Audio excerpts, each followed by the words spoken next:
Kita di sini ada Al-Imam Ibnu Hajar Al-Asqalani, beliau menafsirkan tanda ini, yang pertama ini bahwasanya itu nanti ya salah satu tanda kecil hari kiamat adalah ketika ada seorang anak yang berani menjadikan orang tuanya sebagai pembantu. Ya. Udah terjadi ya? Udah terjadi Bu ya? Nah itu, beliau menafsirkan seperti itu. Jadi ulama ini ya, Al-Imam Ibnu Hajar Al-Asqalani menafsirkan bahwasanya akan datang suatu masa di mana seorang anak ini menjadikan orang tuanya sebagai pembantu. Dan tanda-tanda ini sudah terjadi ya dalam kehidupan kita. Ya. Orang tua udah capek ngurusin kita, disuruh ngurusin ya cucunya. Ini subhanallah. Ya, terkadang sampai sakit-sakit orang tua. Ya, udah gitu nggak dikasih duit. Gimana Bu?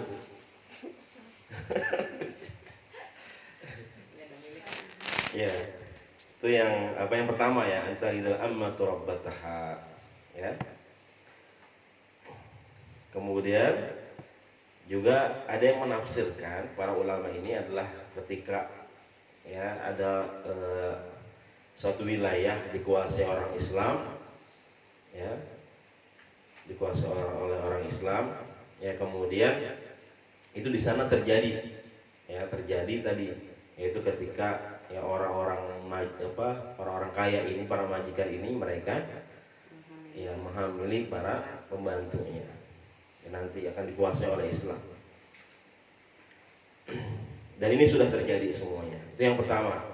Ya, kemudian yang kedua ya antaral hufatal aurata ala tari'a asya. Ya, jadi ada orang gila, ya kemudian orang yang berpakaian tapi sejatinya dia telanjang. Ya, mau dia gila jabatan atau dia gila harta, itu sudah terjadi dalam kehidupan kita. Ya, kemudian juga ya orang yang hakikatnya dia telanjang tapi dia berpakaian sudah terjadi dalam kehidupan kita. Makanya tadi saya jelaskan inti atau tujuan dari pakaian adalah menutup aurat. Ya, makanya yang nggak boleh kesempitan, nggak boleh berlebihan juga. Makanya ada istilahnya tabarruj. Ya, apa Bu tabarruj? Tabarruj itu berlebih-lebihan. Ya, jadi pakai pakaian sampai nyengser tuh adat orang-orang jahiliyah ya. Ya. Wala tabarrujna tabarrujal jahiliyah. Dalam Al-Qur'an dijelaskan jangan kalian para wanita ini berlebih-lebihan seperti berlebih-lebihannya orang-orang jahiliyah. Pakai minyak wangi yang banyak ya. Biar ketika kita udah jalan, udah jauh, masih di situ wanginya gitu. Masih ketinggalan wanginya. Nah, itu nggak boleh tuh. Ya. Kemudian tadi pakaiannya berlebihan. Ya, begitu juga yang laki-laki sebenarnya nggak boleh juga tabarruj. Ya.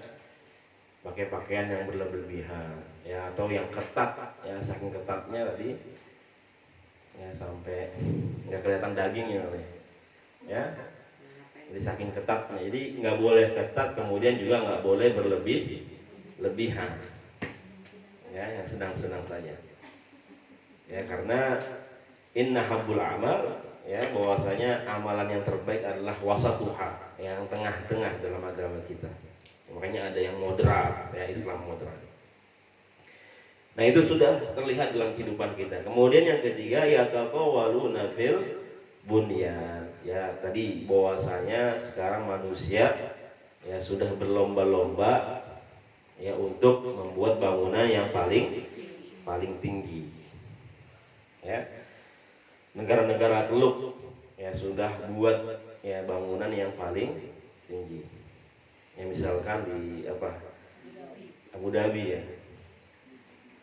Burjul Khalifah. Ya, semua yang mau di Oman, semua pokoknya negara-negara Arab Teluk ini sudah berlomba-lomba, apalagi kan di Saudi. Ya, di Mekah itu Zam-Zam Tower.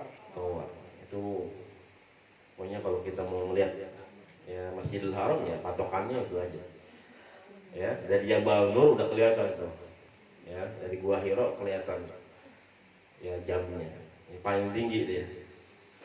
Nah itu bahwa kemudian juga Imam Syan'ani, ya Imam Syan'ani rahimahullah, beliau juga menjelaskan katanya salah satu tanda kiamat adalah nanti ketika datang suatu masa di mana ada bangunan yang lebih tinggi dari gunung Jabal Qubais.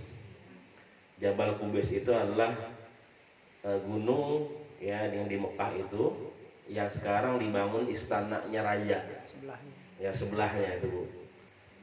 Nah kata Imam Syan'ani, nanti tanda-tanda kiamat itu ketika ada bangunan yang lebih tinggi dari Jabal Qubais. Dan Jabal Qubais sekarang dibangun tadi istananya raja di samping Masjidil Haram percis itu ada. Dan bangunannya Zamzam Tower yang lebih tinggi lagi. Dan sudah terjadi dalam kehidupan kita. Ya, yatatawwaluna fil bunyan. Ya, jadi ini adalah alamat kecil, tanda-tanda kecil ya yang sudah dijelaskan oleh Rasulullah Shallallahu Alaihi Wasallam ya dan sudah terjadi dalam kehidupan kita. Kemudian juga di antara tanda hari kiamat adalah tadi bahwasanya sebentar ya Bu, ini anak-anak pada ujian soalnya.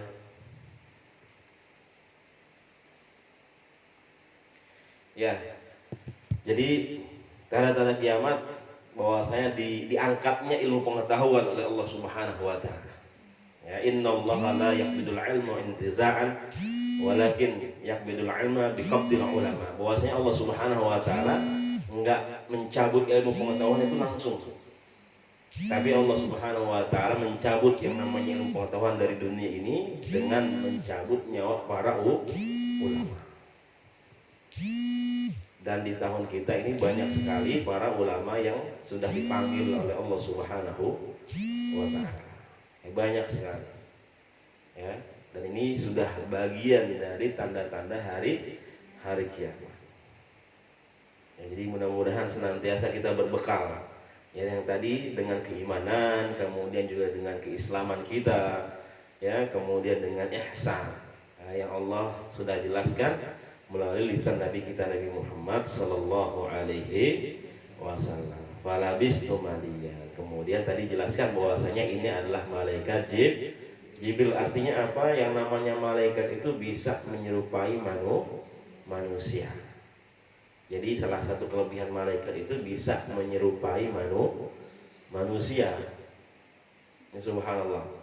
Makanya nggak jarang ketika orang pergi haji misalkan ada temennya yang gagal pergi haji, ya gara-gara apa uangnya ini ya dia sumbangkan, jadi nggak setorannya itu dia nggak lunasin karena dipakai buat bantu orang misalkan.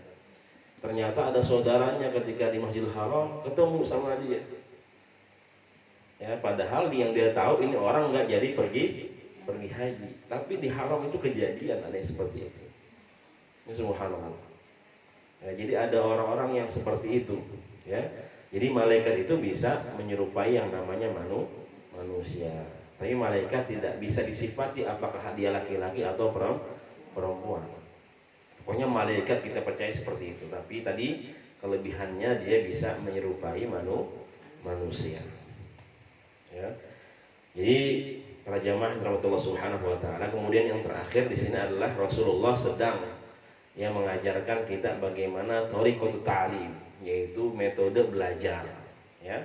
Jadi salah satu metode belajar adalah dengan tanya jawab. Supaya apa? Supaya lebih kena biasanya, ya.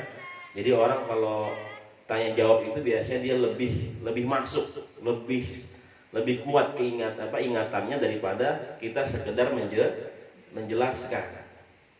Ya, makanya kita kadang-kadang nanya sama mahasiswa, ya, atau murid-murid yang kita ajari. Kita tanya tuh, supaya apa? Supaya dia berpikir.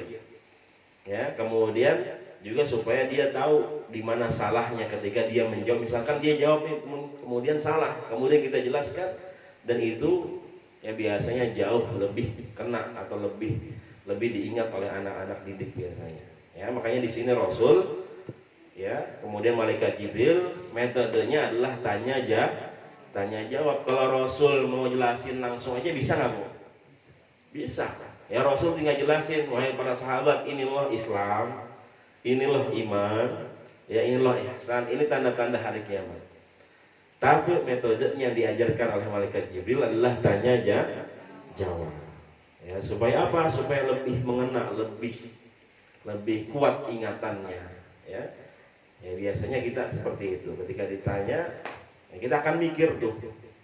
Ya, jadi para sahabat ketika itu juga berpikir apa sih Islam itu? Apa sih ihsan tersebut? Jadi menghadirkan dirinya, kemudian menghadirkan semua pikirannya untuk siap-siap menerima informasi dari Rasulullah yang akan dijelaskan oleh Rasulullah Shallallahu Alaihi Wasallam.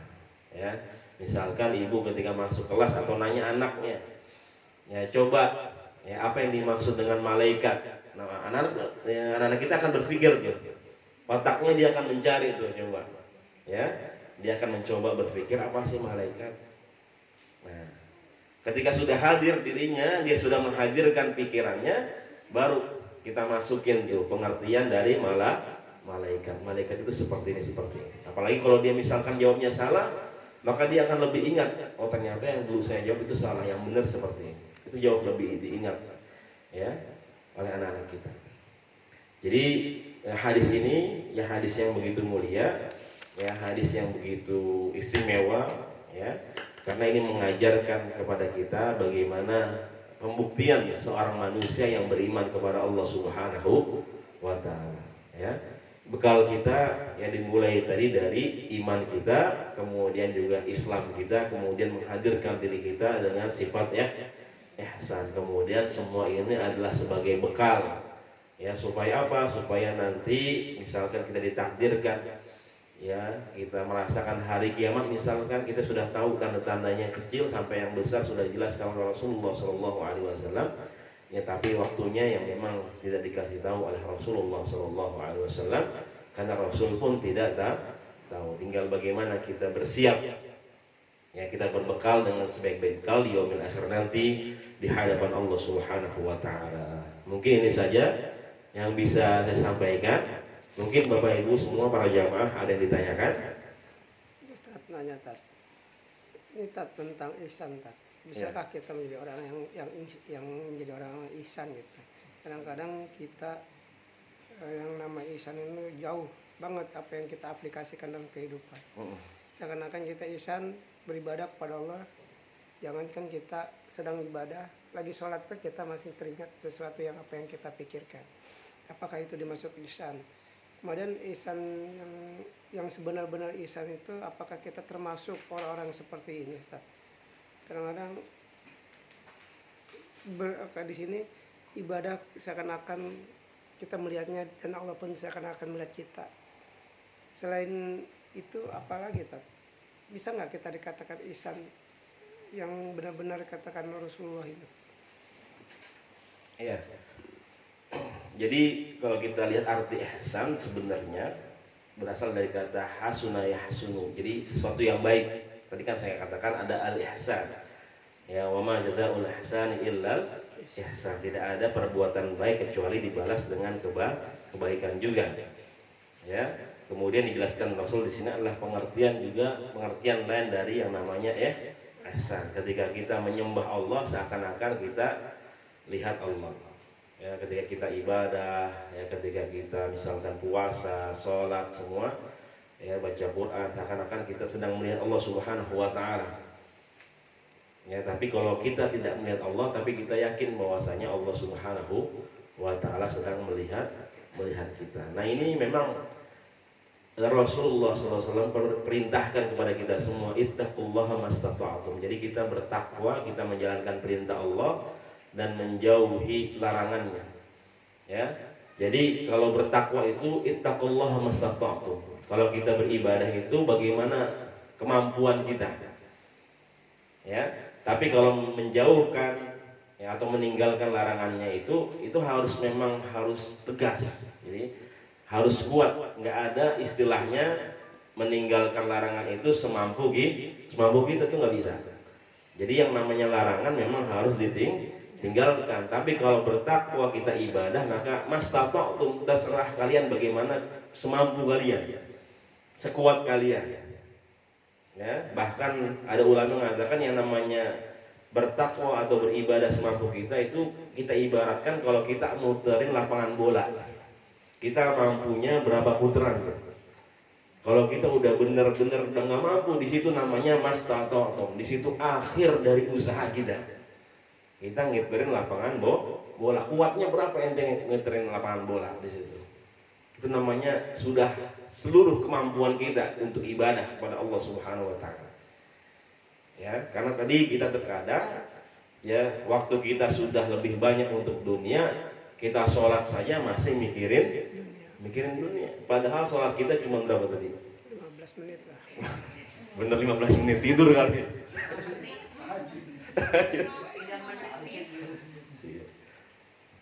Kalau ada bini 15 menit ya. Tidur pasti.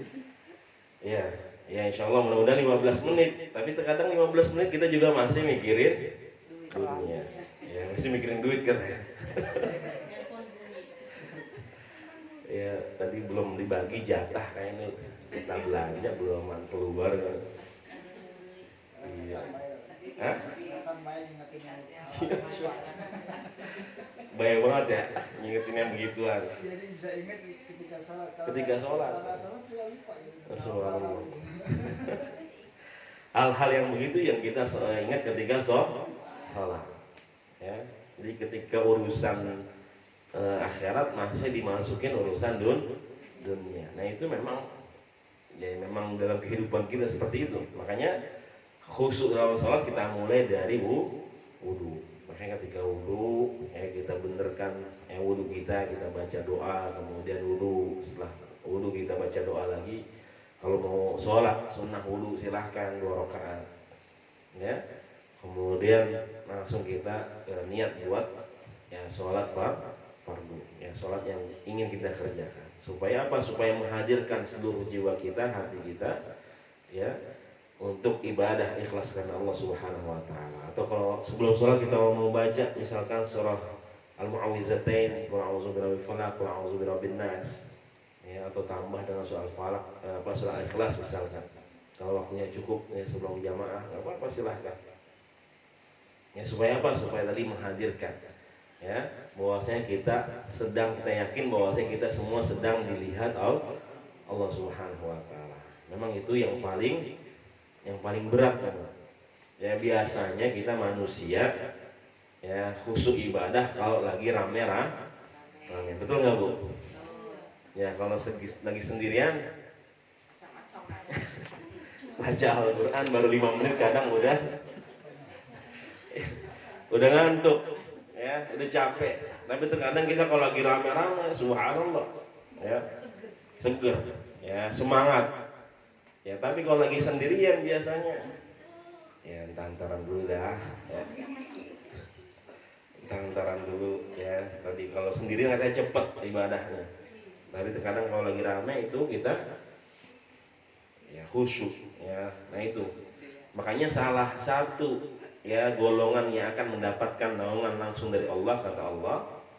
Jadi nanti di yaumil mahsyar ada beberapa manusia yang mendapatkan golongan, mendapatkan naungan, pertolongan langsung dari Allah.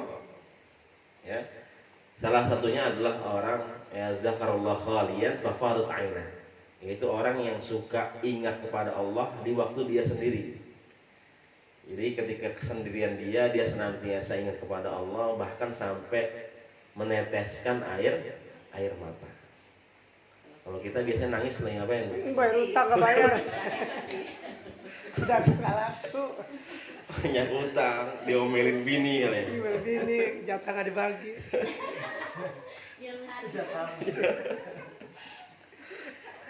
Biasanya kita beleberan air mata ya. Kalau lagi begitu belokin, Pak Ustadz ya. Ya, jadi ketika sendiri gimana lagi Bu? kalau lagi sedih sama masalah apa gitu. Nah, masalah dunia misalnya. Nah, lagi sedih gitu belokin ke tobat gitu kalau bisa. Ya. Jadi, obatnya kan sambil nangis jadinya. Betul. Maksudnya. Ya. Masih ada nilai plusnya lah. Ya sambil nangis sambil ingat kepada Allah. Enggak apa-apa. Nangis itu masalah yang dunia gitu kan tadinya. Iya. Sudah nangis banget, balapan ke tobat gitu. Iya. kita kembali kepada Allah Subhanahu wa taala. Arruju ila Allah, kembali kepada Allah Subhanahu wa taala.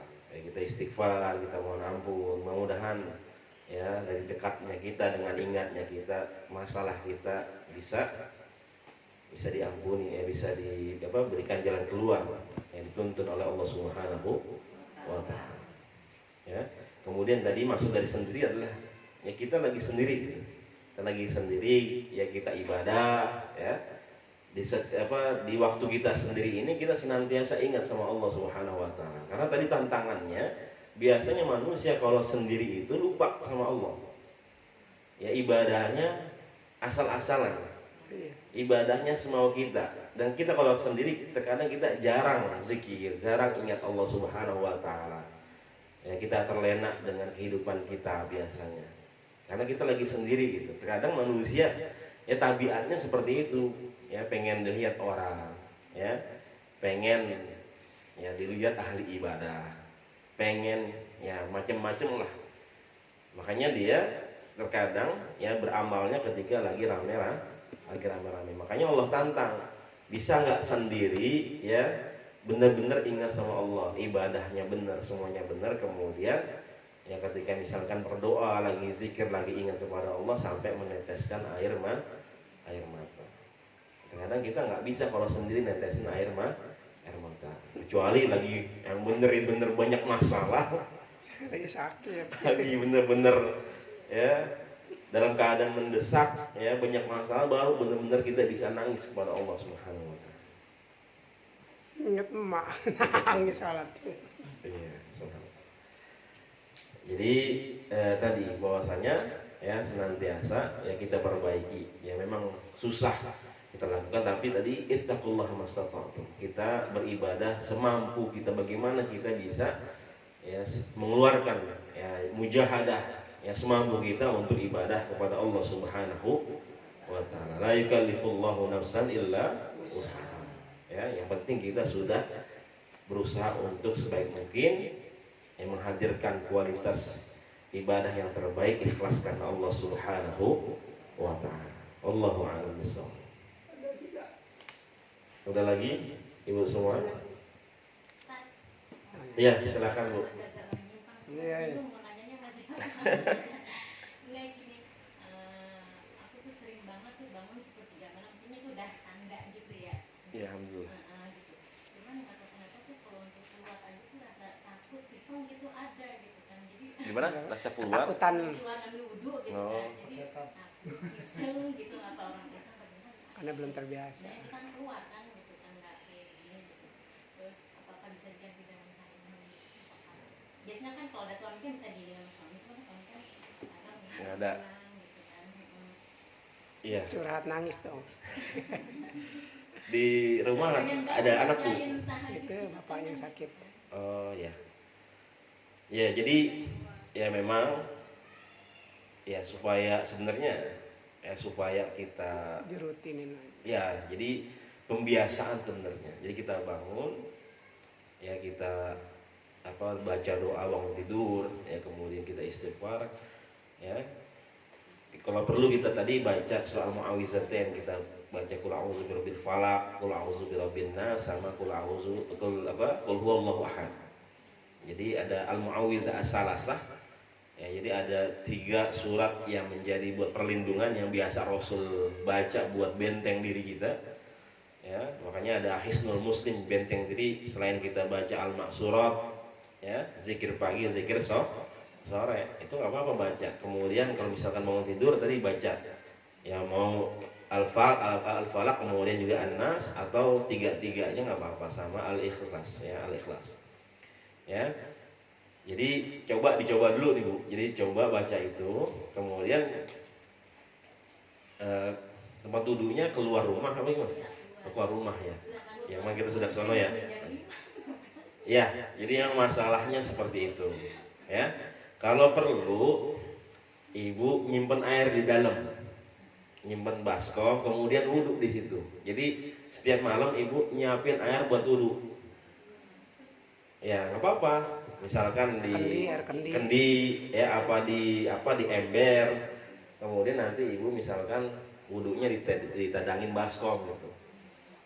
Ya karena ya ketika ada air ya nggak boleh tayamum sebenarnya, kecuali memang ibu benar-benar udah nggak bisa gitu.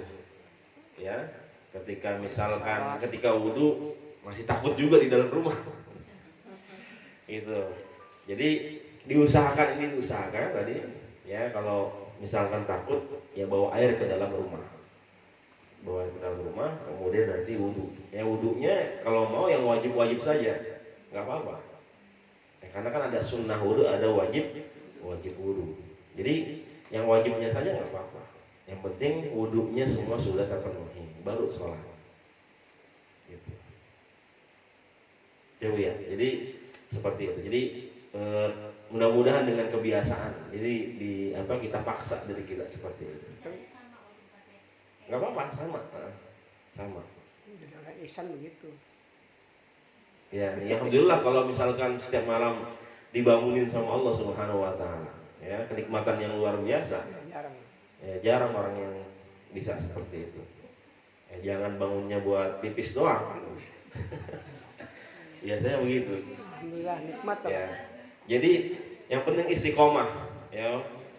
Jadi kan paling banyak tahajud itu kan paling sedikit dua rakaat. Kalau mampunya 2 rakaat ya apa silahkan. Ya tambah dengan witirnya misalkan. Kalau witirnya mampunya 1 nggak apa-apa. Yang penting istiqomah. Kalau nggak ada witir juga nggak apa-apa ya. Kalau nggak pakai witir juga nggak apa-apa. Nggak apa-apa silahkan. Ya boleh. 1 jam nggak apa-apa. Sebelum tidur. Ya boleh sebelum tidur. Yang penting nanti setelah tahajud jangan witir lagi. Ya boleh. Ya habis sholat isya nih, ibu habis sholat isya, ya sholat sunnah, ya ba'diyah, kemudian lanjut sholat witir, nggak apa-apa. Ya nanti misalkan bangun, tinggal tahajudnya aja, tapi jangan ditutup sama witir lagi, itu tahajud aja. Gitu. Kalau mampunya 2 nggak apa-apa. Kalau duha misalkan mampunya 2 nggak apa-apa, yang penting istiqomah gitu. Tambah yang lagi konsisten. Apa orang dari istiqomah? Istiqomah istri 2 dan kompak.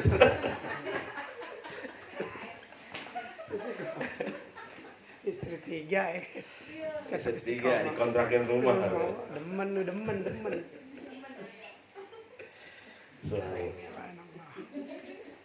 Ya wallahu a'lam bishawab. Ada lagi Bapak Ibu semua yang dirahmati Allah Subhanahu wa taala?